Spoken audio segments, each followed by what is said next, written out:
जानना चाहूँगा सर कि ये जो सीमेंट बनता है इसकी गुणवत्ता आप किस तरह से मेंटेन करते हैं, क्योंकि अभी बहुत सारे हमारे जो दर्शक हैं पीछे देख सकते हैं कि ऐसे सीमेंट के टेबल लगे हैं, इसके ऊपर से सीमेंट बनता है, तो आप ये कैसे निर्धारित करते हैं कि जो इसकी गुणवत्ता है ये सबसे उच्च दर्जा की हो और हमारे जो किसान बंधु हैं उनको सबसे अच्छा सीमेंट मिले?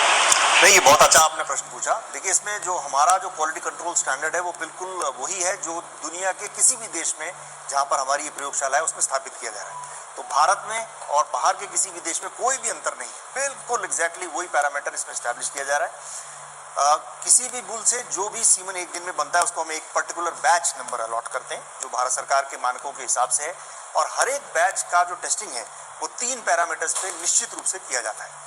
उसमें एक है पोस्ट मोर्टिलिटी, जिसमें अगेन जो एक कहते हैं सब्जेक्टिव एनालिसिस, उसको खत्म कर दिया गया है। ये पूरा जो एनालिसिस है ये computerised automatic semen analyser Kaza के माध्यम से ही किया जाता है। अगर काजा में वो रिजेक्ट है तो वो पूरा का पूरा बैच रिजेक्टेड है। पीटीएम के अलावा जो दूसरा टेस्ट है वो बैक्टीरियल लोड है, उसके भी मानक भारत सरकार द्वारा निर्धारित है कि साहब इतना बैक्टीरियल लोड से ज्यादा नहीं होना चाहिए। उस पर अगर रिजेक्ट है तो वो बैच भी पूरा का पूरा रिजेक्ट है। बैच का मतलब हो सकता है उसमें 200, 300, 400 स्ट्रॉ हो, लेकिन अगर एक स्ट्रॉ उस बैच का खराब निकला तो पूरे का पूरा बैच रिजेक्ट कर दिया जाएगा। और तीसरा इसमें स्क्यू टेस्ट है।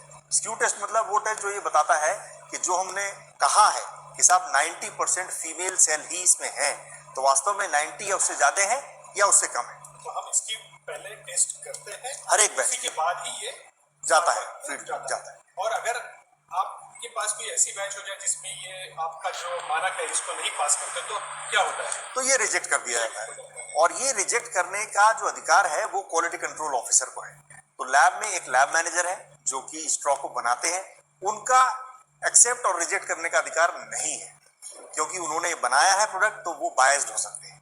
इसीलिए इसको एक्सेप्ट या रिजेक्ट करने का अधिकार एक दूसरे ऑफिसर का है जो कि क्वालिटी कंट्रोल ऑफिसर है, और उनको पूरा अधिकार है कि अगर वो बैच मानक पे खरा नहीं उतरता तो पूरा का पूरा उसको रिजेक्ट कर दिया जाए। जब हम कहते हैं कि रिजेक्ट कर दिया जाए, इसका मतलब यह है कि तत्काल उसको एक तो नाइट्रोजन से बाहर निकाल लिया जाता है। आप जानते हैं कि अगर सीमन नाइट्रोजन में रहेगा तो तुरंत मर जाएगा, और उसके तुरंत बाद उसको इंसिनरेट कर दिया जाता है। हमारे पास इंसिनरेटर है, उसको इंसिनरेटर में डाल के नष्ट कर दिया जाता है। तो ये पूरा साबित किया जाता है कि जिस लैब से निकलने वाला हर एक बैच इन्हीं मानकों पे टेस्ट किया जाए, और टेस्ट करने के बाद ही फील्ड में जाता है।